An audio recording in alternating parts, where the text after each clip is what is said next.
Halo guys, kembali lagi ke M270 Channel. Hari ini saya akan menceritakan tentang aktivitas yang saya jalani hari ini ya. Kebetulan saya beraktivitas ingin bekerja di Jepang. Nah, dalam aktivitas saya sebagai ingin bekerja di Jepang, saya melalui beberapa tahap.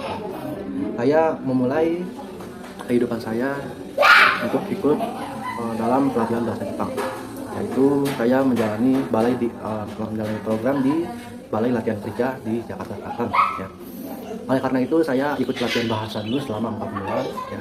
Nah, dalam pelatihan bahasa itu saya dibimbing menggunakan buku Minna no Nihongo 1 dan 2. Dalam buku Minna no Nihongo 1 dan 2, saya ditargetkan satu hari itu oleh sensei saya, sehari itu 2 bab untuk hafalan kotoba-kotobanya. Kemudian selama ditargetkan dalam program itu, saya ditargetkan 3 bulan dan 4 bulan itu, saya ditargetkan minimal harus mempunyai sertifikat N5 dan N4. Dalam satu hari itu saya dalam BLK itu saya pulang pergi ya. Nah, di situ ada fasilitasnya, dikasih makan, makan siang dan snack ya. Kalau dan makan siang itu dia jam 10, kemudian makan siang jam 12. Setelah itu saya menjalani aktivitas di BLK itu. Kegiatannya itu dari pagi itu adalah senam taiso sebelum masuk kelas ya, lalu ikut pelajaran bahasa ya. Setelah senam taiso saya ikut pelajaran bahasa, ganti baju ya, pakai seragam hitam putih, dan kemudian saya masuk kelas untuk menghafal beberapa kotoba. Nah, di situ kotoba-kotobanya itu oleh senseinya disetel melalui tokai ya, atau disebut dalam bahasa Inggris listening. Lalu kemudian dilanjutkan dengan beberapa bahasa ya, bahasa Jepang dalam buku Minna no Nihongo, dan tugas-tugasnya itu dibuat grammarnya dalam kalimatnya yang sudah kita hafal. Nah, di buku Minna no Nihongo itu saya menghafal beberapa bunko kayak watashi wa nani desu. Nah, itu bunko itu digunakan sebagai penghubung antara kalimat subjek dan objek, dan seterusnya sampai dari bab 1 sampai bab 50 ya. Nah, buku Minna no Nihongo 1 itu terdiri menjadi 25 bab, dan buku Minna no Nihongo 2 itu lanjutan dari bab 26 sampai 50. Nah, itu kata sensei saya setara dengan N4 dan N5 ya, N5 dan N4. Nah, ketika saya menjalani kegiatan itu, saya rutin ya sampai suatu ketika ikut yang namanya JFT ya. JFT A2 yang setara ujian bahasa Jepang itu katanya itu N5 dan N4 ya. Ketika saya sudah sampai 3 bulan 4 bulan menjelang akhir itu, saya daftar ujian JFT A2. Nah, dikarenakan saya targetnya 3 bulan dan 4 bulan untuk mengejar sertifikat N4 atau JFT itu menurut saya kurang gitu ya. Saya ikut ujian pertama kali yang ternyata bayar, dibiayai oleh BLK ya, dari pemerintahnya itu 550 buat ujian ya. Satu kali pertama gratis. Nah, untuk ujian kedua dan seterusnya itu bayar 550.000. Nah, menurut saya itu waktunya itu kurang ya untuk mengejar JFT ya. Alangkah baiknya saya ikut ujian pertama kali itu di komputer ya, mengerjakannya dengan klik-klik ya, mengklik-klik sebutannya kayak pilihan ganda semuanya ya. Nah, pada saat saya mengerjakan itu, saya benar-benar bisa baca semuanya gitu. Tetapi ternyata hasilnya langsung keluar ya.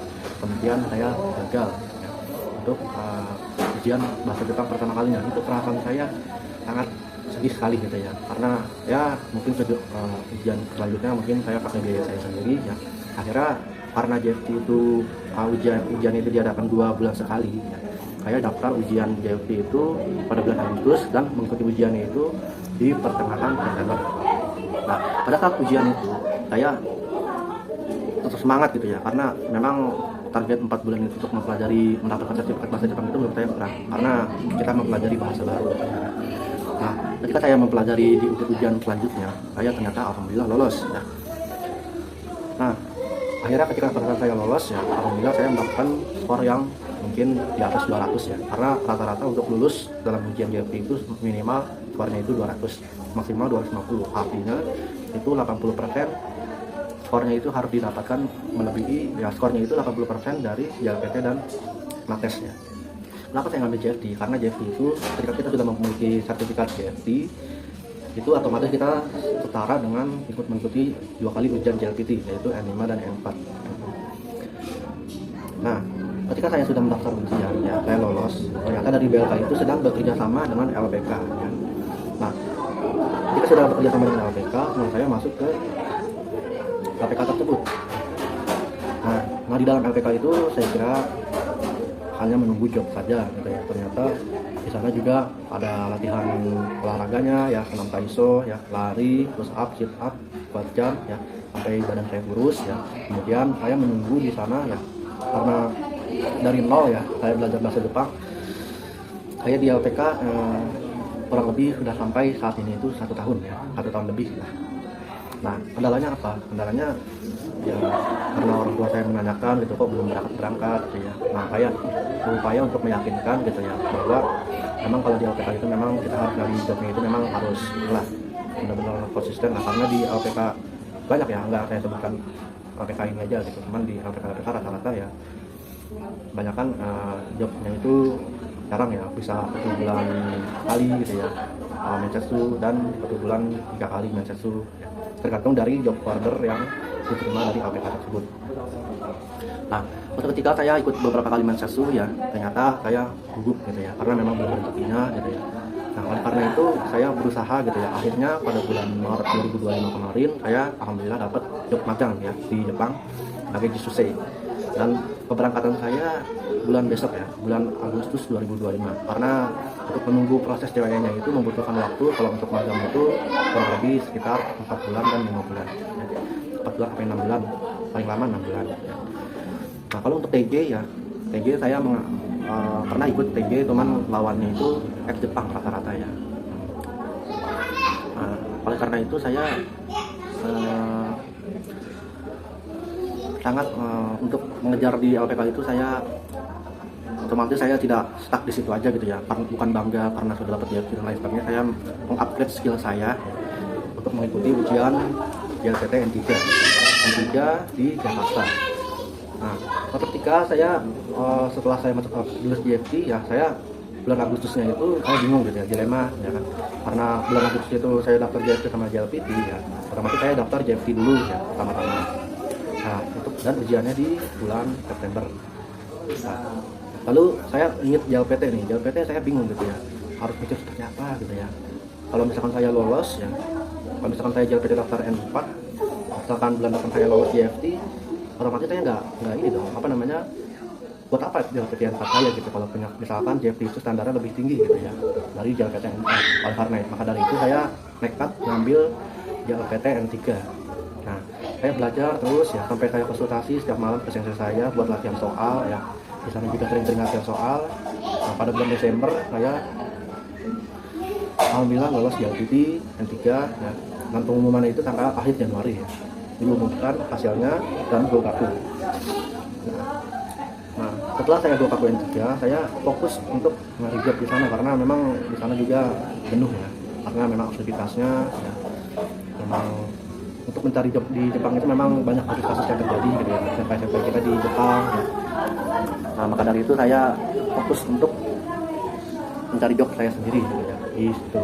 Nah, akhirnya saya lolos job pada bulan Maret ya, ambil magang.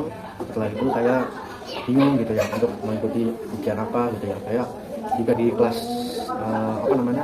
di kelas di LPK juga mengikuti kelas JFT sudah punya ya, N5 sudah punya gitu ya, apalagi saya N3 sudah punya ya.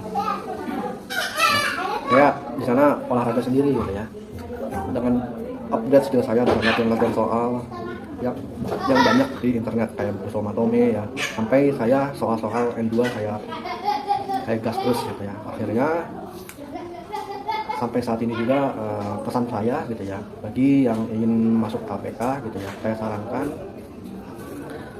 untuk tidak mengikuti memiliki sertifikat terlebih dahulu gitu ya, JFT atau SFW, karena belajar dari nol di LPK itu sangat lama. Mungkin ada yang cepat juga sih ya, saya kurang tahu ya, karena kan memang masih orang berbeda-beda ya. Akhirnya saya membuka kelas gitu ya, di komunitas saya, bahasa Jepang saya di M270 ya. Saya di sana sharing-sharing mengenai Jepang, dan juga saya sebelum belajar D3 juga saya mengikuti komunitas bahasa Jepang juga. Sambil saya belajar ya, aktivitas saya sana ya. Dan akhirnya pesan saya cuma satu aja untuk anak-anak yang pengen magang ke Jepang ya, usahakan untuk menjaga citra diri Indonesia ya, jangan sampai lama di LPK ya, karena memang ada beberapa fasilitas yang mungkin terkait dengan masalah ya, dan lain-lain. Nanti di LPK juga pasti ada yang namanya ada yang namanya masalah dan juga jaminan gitu. Untungnya ada juga LPK yang tidak memakai jaminan. Karena itu saya pikir ya saya tetap konsisten untuk belajar ya, karena mungkin kaiwa saya kurang ya. Nihongo ga jojo asen ya. Sekarang maaf, masih dake dikireba Nihongo benkyo shitemasu. Akidamenai desu. Untuk itu juga doakan saya bulan depan saya berangkat ke Jepang ya. Mohon maaf aja jika saya di channel saya ini jarang upload video ya, karena saya berjuang untuk membangkitkan perekonomian orang tua saya, dan doakan saya juga semoga saya tetap konsisten mengupload video-video saya di YouTube channel saya sendiri ya, yang gerakan 70, dan semoga subscribernya mencapai 10.000 atau 100.000 lah, karena kan channel ini akan saya pakai untuk mengedukasi bahasa Jepang ya. Di samping kehidupan saya yang memang saya lulusan S1 ya, ambil program pendidikan ya, dan akhirnya saya memutuskan untuk pergi ke Jepang ya, karena memang untuk proses CPNS di Indonesia ini sangat sulit ya, karena saya sudah pernah mendaftar CPNS 3 kali namun gagal ya, dan akhirnya kenapa saya bisa ada ide untuk pergi ke Jepang, karena saya dari teman saya sendiri pernah nanya ke saya gitu, dia udah selesai magang 5 tahun di Jepang ya. Terus dia menawarkan ke saya, mending kerja di Jepang aja, karena di Jepang lagi banyak ini pekerjaan ya, dibanding di Indonesia nggak ngapa-ngapain gitu. Akhirnya saya kepincut lah, dan akhirnya saya ke bawah sama dia. Akhirnya saya ikut PDK dan KPK ya. Terus saya nanya ke teman saya ini, kok lu nggak lanjut gitu ya ke Jepang lagi gitu, kenapa kok 5 tahun balik gitu. Ternyata dia sedang menjaga orang tuanya, karena orang tuanya sedang sakit. Nah, ketika nanti orang tuanya sedang sembuh, nanti dia akan menyusul gitu tugasnya kepala. Nah, saya ngambil magang, kenapa kok udah punya juga kok ngambilnya magang? Karena menurut saya sih ya, karena magang itu di Jepang sana bulan pertama itu ada namanya training center ya, selama 1 bulan di sana kita belajar sama sensei di Jepang juga ya, mirip dengan KPK, karena memang pembelajaran itu mulai dari nol lagi, belajar dari lokasi, kata teman saya di sana. Belajar seperti bab 1 buku dengan Nihongo, tapi kita di sana lebih fokusnya ke bahasa Jepang ya, bahasa di negara tersebut gitu ya. Karena di sana juga nggak hanya orang Indonesia, tetapi juga orang-orang dari Myanmar, Filipina, Nepal itu di sana belajar bahasa Jepang. Mereka juga fokus belajar Jepang. Di sana kita ketemu setelah 1 bulan dari training center, itu kita akan disuruh ke tempat kerja kita sendiri ya. Seperti itu. Mungkin cukup sekian dari saya ya. Terima kasih telah menonton ya. Sampai jumpa. Nomor 70 channel. Mantap.